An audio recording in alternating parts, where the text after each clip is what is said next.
No. All yours. Okay, hi guys, my name is Chris, and today I would like to tell you about my addiction, which is dance. Dancing, music, performing, teaching, training, everything related to dance and to be connected with people.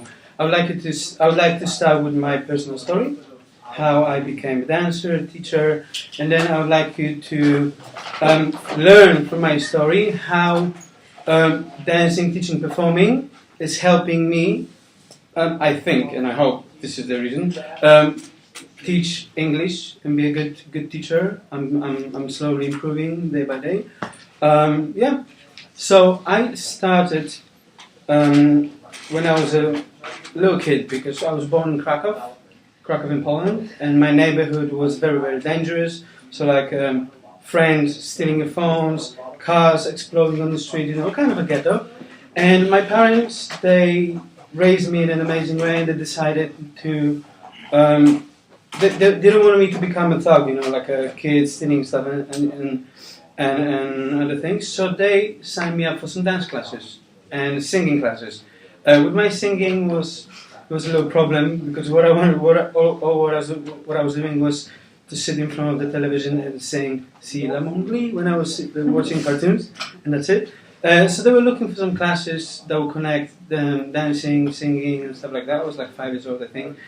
We couldn't find anything, so I was just dancing when I was in my room, trying to play a little bit. And then I started primary school. And I was lucky enough to have a dance school in my primary school that would change 1 hour of gym class when you run, play, some other things with dancing. And usually when you were a kid, when you were a boy, you don't really want to talk to girls or stuff. But me, I wanted to be close to girls. So for me, it was amazing to dance, with girls and talk. And the funny story is, I had my first crush when I was like 7 years old, I think. I was in love with a girl, and I wanted to dance with her, and I wanted to dance with her more and more. And I've seen one day that she's talking to a teacher, and she wants to sign up for some classes after school. When you were stalking her? Sorry? Were you stalking her? No, I wasn't stalking her, but I saw an opportunity, okay. If she's doing the club thing, You call it equals opportunity. I'm not done. That's the beginning. So, but it gets better. So I've seen her, and I was like, alright, so I can dance with her, be a dance partner. So, unfortunately, my parents, they didn't have really money, so I would have to commit to something. I said to my mum, I want to go, I want to dance, I'm crazy about it, sign me up for 3 months, pay straight away, I'll do everything. So, I arrived at the class the next week, and I'm looking for my crush. Where is she? My crush. And everybody, everybody has a dance partner. My crush is in there, and there was a girl that is much taller than me, wearing sunglasses, and she's like, "Your crush was signing me up for the classes, not you. So you're my dance partner." So that was the beginning. But anyways, I actually started to enjoy dancing, training, performing, blah blah blah, and we had some competitions. So I started to participate. I won first one, I won the second one. My parents, they realized, oh, that's going good. So I became a semi-professional ballroom dancer, which I can show you some photos of me being cute and sweet. Is that you in the dress? So this is me. That's actually the first competition I did. I don't remember. I'm like 8 years old here or something like this. I was a little bit older. First competition I won. Wow. I was a little bit more. The funny story about this is my father was addicted to the way this girl danced.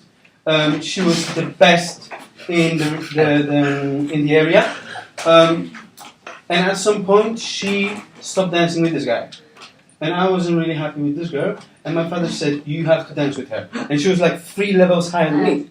So he called her. We arranged a meeting. We did very, very well, and then we started dancing, and then we were winning and winning and winning. Some teacher, oh my God. Yeah, so basically that's it. That's like when I was 12, 13, I think. And then I was a little bit older. Yeah, I'm first all the time, so I love myself, yeah. And then, yeah, that's a little bit older. So I was 16, she was 20, and I was, sorry for being so in love with myself, but I was winning all the competition with all the people that were older than me because of her. She was amazing. We were dancing, performing, and again. Okay, so that was a ballroom dancing thing. But then, I was, I think, 17, and I went out to the party, went completely crazy, drunk, 2 days away from my house. My parents said, you are a piece of no dancing. And ballroom dancing, in general, is very expensive. Unless you have to pay, you have to do training, you have to take classes to become really good. And if you want to make money, you need to be on the level of like a national champion or stuff like that. So it was a lot of fun to dance, to travel. Every weekend we would go to thing, but it wasn't really bringing the money. So my parents said, okay, basta. I was really sad. But then I went to other dance techniques, like freestyle. Like my first inspiration was a song by Usher, Yeah.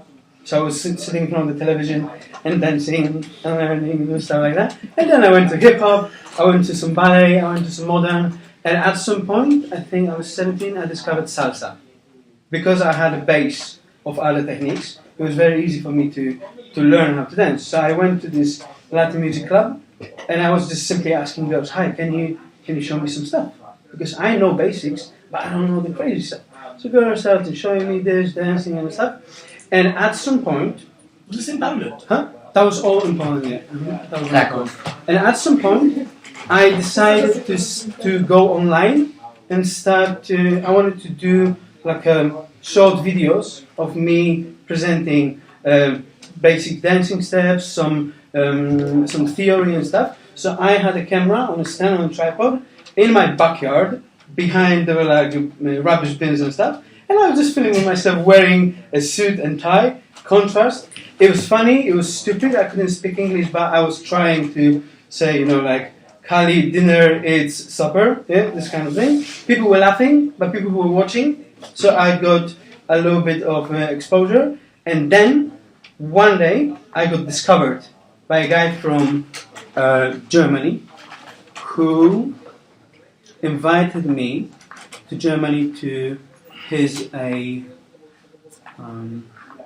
festival, and I can show you. Can we hear it if I play?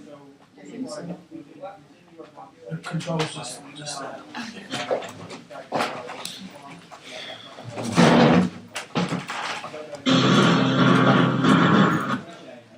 Ooh, hello. And this is the video that this guy who invited me posted online.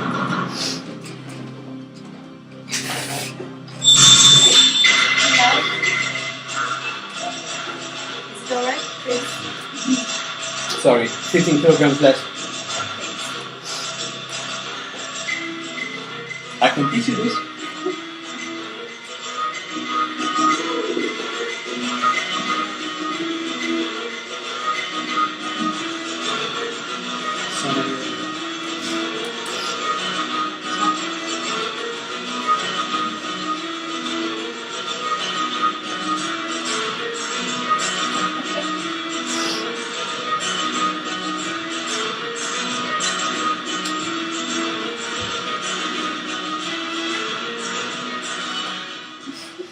Yes. So, workshops and show. Absolutely not. Not yet. So, workshops and show. The idea of the show was, so I could do classes, I could teach because I was already doing that for a long time, but I didn't know what to do with the show. So I contacted a guy who was one of the best teachers, performers in Poland, and I spoke to him, could you prepare a show for me? I'll pay you, I will take some private classes. He said, I don't usually do that because I'm focused, especially, I don't really know you, but I like your style, I've seen some videos, so let's do it. So I took a massive loan to pay this guy, we did the show, and in the middle of me learning this choreography, he asked me, Chris, would you like to move into my studio, dance with me, teach, perform, and work for me? I almost fainted, but I said yes. We stopped the class, and A few months later, I joined the place. I started working there, and for a year and a half, I was living full time in a dance studio. I would actually live in a dance studio. I would have 12 hours long day of me dancing, teaching, performing, teaching private classes, teaching others, teaching myself, doing classes and learning. And then the machine went on and on. I became very, very good. I was doing this online videos. I was sharing content and stuff. The thing that I called was Body Movement Academy. So this is these were my classes. And also the other one, the backyard thing. It was called what is it? I don't have a look at that. Salsa Revolution TV. The same look at that. So in the backyard, the website, the page. Sorry, I'm trying to reactivate that now. So people would invite me. I would go somewhere. That's, for example, the Germany workshop. So you can see I'm here. Here's Winiarsky, Poland. So I went traveling to Cyprus, to Belgium, to Germany. I was in Germany like 7 times. I was in Frankfurt. I lived in England. I did the same things, and etc. etc. And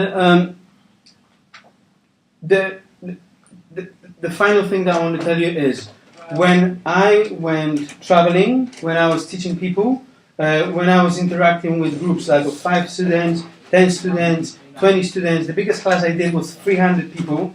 I'm going to try to find the photo. I don't think I have it now. It helped me become very, very easy with people. It gave me this easy contact with people. So right now, whenever I'm teaching my class, I feel like the most important part, apart from being ready with material and with theory and with activities they have, is to be happy, to be funny, to be able to improvise, to have a nice contact. We do have rules, of course, like do CCQs, do this and that. But what I am trying to do right now, and I don't know if it's an advice that I could give you, is to try give like 10, maybe 20% of fun, personality. Ask a question in the middle. If there was activity about something, unicycle. Have you ever tried unicycle? Have you ever ridden unicycle? No. Why not? Tell me. Do you think you have a balance? Maybe. What other things you're trying? This and that. So the fact that I was interacting with so many people in different countries, different ages, different things, I think this is really, really nice thing to me. To be easygoing, to be better with people basically, and I think that you guys, if you wanna learn something from me, first of all is dancing. I'm super happy to teach you and to take you somewhere. And second thing, during your classes, give more of your personal happiness, positivity, because people during the class, they want fun, they want to learn, and this should be 80, I don't know, let's say 75, 80% of what we do. Stick to the plan, but at the same time, give something fun, enjoy. You guys are doing pretty well, but that's what I think I'm doing and I'm trying to do. I'm trying to sneak it in the middle to add a little bit more energy, more fun, smile, things like that. I don't know if there was anything else I can show you here. Chris said you're doing great. Yeah. Very nice, Chris. Thank you.